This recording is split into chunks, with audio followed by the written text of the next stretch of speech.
We're going to have a sister to join us right now who's been very, very active in the Mario Woods Coalition. She's from SEIU 1021. Is that right, sister? Sister Phelicia Jones, I will now bring to the stage. Let's give her a round of applause. Make her feel welcome in the hall. Thank you. All right, people. All right, power to the people.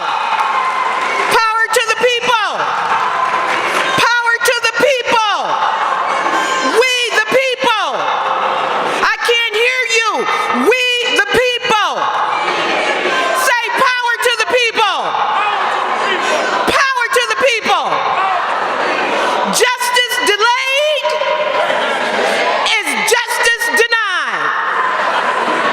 And we have a right to the city to take it back. We are reclaiming justice. Good afternoon. My name is Phelicia Jones. I am a member of SEIU 1021 and also here representing Justice for Mario Woods Coalition. All those who are part of Justice for Mario Woods Coalition, because I am, because we are, please stand. Justice for Mario Woods Coalition, if you're in the house, stand up and make some noise. Thank you. And so I stand here not on my own validity, but on the validity that the people of San Francisco asked me to take this position, along with our fearless leader in his absence, my mentor, Minister Christopher Mohammed of the Nation of Islam. And we stand here fighting for justice for Mario Woods, Alex Nieto, Amilcar Perez Lopez, and Luis Gongoria. These young men of color, all four were shot at more than 114 times by San Francisco Police Department. If that is not a form of police brutality, then I do not know what it is. They were shot at 114 times with over 40 bullets piercing their bodies. Alex Nieto was shot 59 times, shot at 59 times. 14 of those bullets pierced his body. Mario Woods was shot at 40 times, 20 plus bullets piercing his body. Amilcar Perez Lopez was shot at 6 times. 6 of those bullets shot in the back of the head from behind. Luis Gongoria was shot 7 times. And it continues to be, from the Democrats here in San Francisco to California, that is justified. This is a Democratic state. Here in San Francisco, we have a Democratic mayor. We have a Democratic board of supervisors, with 2 of them being black. We have a Democratic senators. We have Democratic congressmen. We have a Democratic governor. And you tell me, why is everyone so quiet around the murders of these young men, these black and brown men? And these are only 4 names in which I've mentioned, and there's at least 11, 12 more in the last 2 years. But I say to you, the workers, the people of San Francisco, as Mr. Glover said, it's time for us to stand up. We got to be upstanders. We got to stop being bystanders, just standing by and letting things happen in our city. We must stand up and claim our city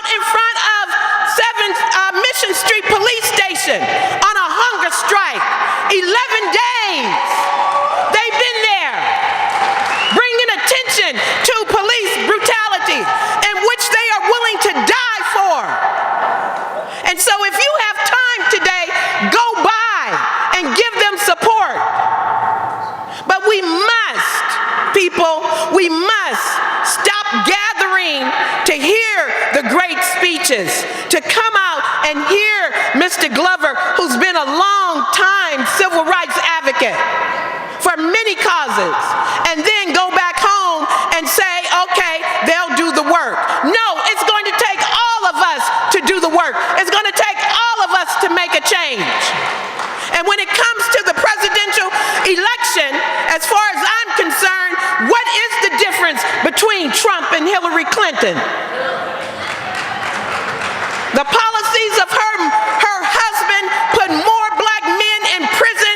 In fact, he put the nail in the coffin on mass incarceration of black people.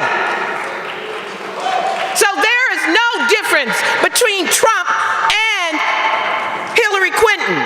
My mentor, who is a Hillary Clinton spokesperson, she gets on me, she says, well, you don't need to vote for Bernie. I said, well, I'm voting for him. That's who I stand with. And so as we continue to gather, as we continue to hug one another, as we continue to say words of solidarity, but if you are not putting meaning behind solidarity, if you're not willing to give what you can give, not on a daily basis, maybe on the weekend, maybe on a Thursday night, maybe on a Friday night, then we do not stand in solidarity. Yeah, just say ouch. I didn't get applause from that. But we have to begin to come together and stand one for all for one. Not only in labor, but around police brutality and the injustices that are happening to our people. And so we say we have to continue, and the battle cry is enough is enough. Everyone thought Mario Woods' coalition would be depleted by now.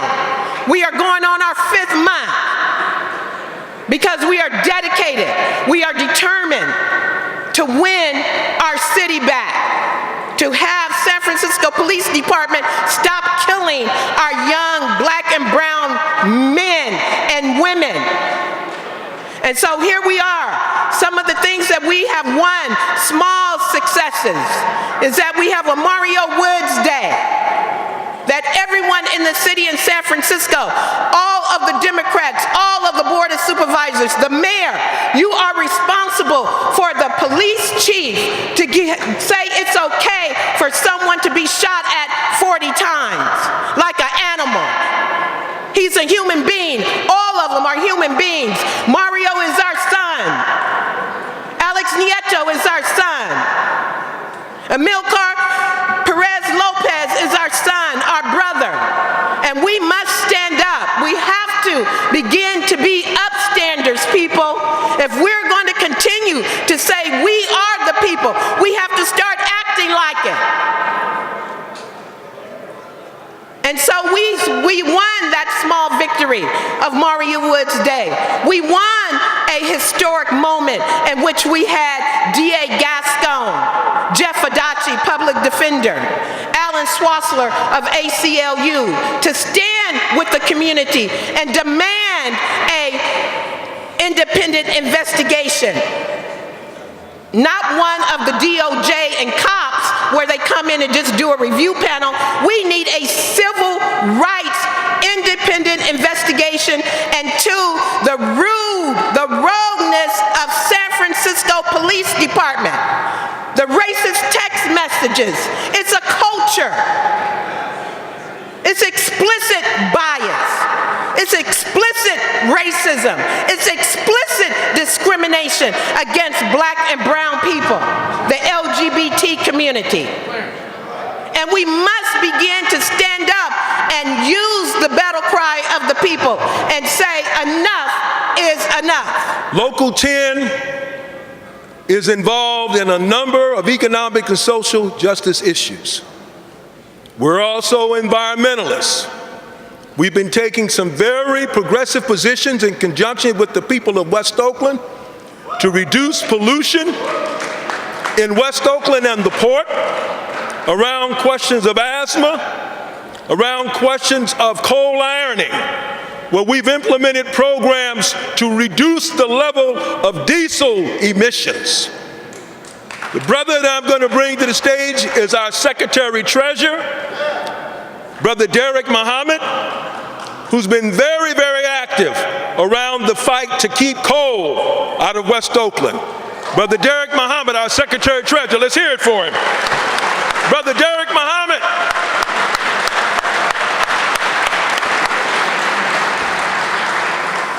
Good afternoon, brothers and sisters. The late Martin Luther King Jr. taught us well when he stated that injustice anywhere is a threat to justice everywhere. And so we, members of the ILWU Local 10, were compelled this May Day to do something, to say something. We were compelled to stand up for the little brother and for the little sister who couldn't make it here today. We were compelled to stand up for those brothers who are locked out and locked up. And we appreciate you being here today to stand with us. Now, on the question of environmental justice or injustice, West Oakland is a community that already suffers from the highest level of asthma in all of Northern California. Right now, children from 4 to 5 years of age have developed respiratory problems. People in that community have a diminished life expectancy of about 16 to 17 years. And in the midst of all of that, developers chasing dollars would like to transport coal to and through that community. And Local 10 has joined the coalition with other environmental organizations, and we say hell no. We say no.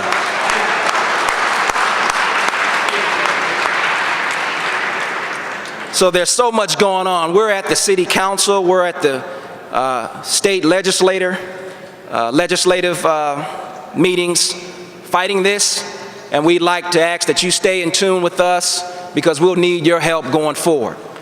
This summer, we're pushing the city council to make a definitive, come back with a definitive answer, whether or not they're gonna vote it up or vote it down, and they have yet to do that. So stay plugged in, and we appreciate your support. Thank you.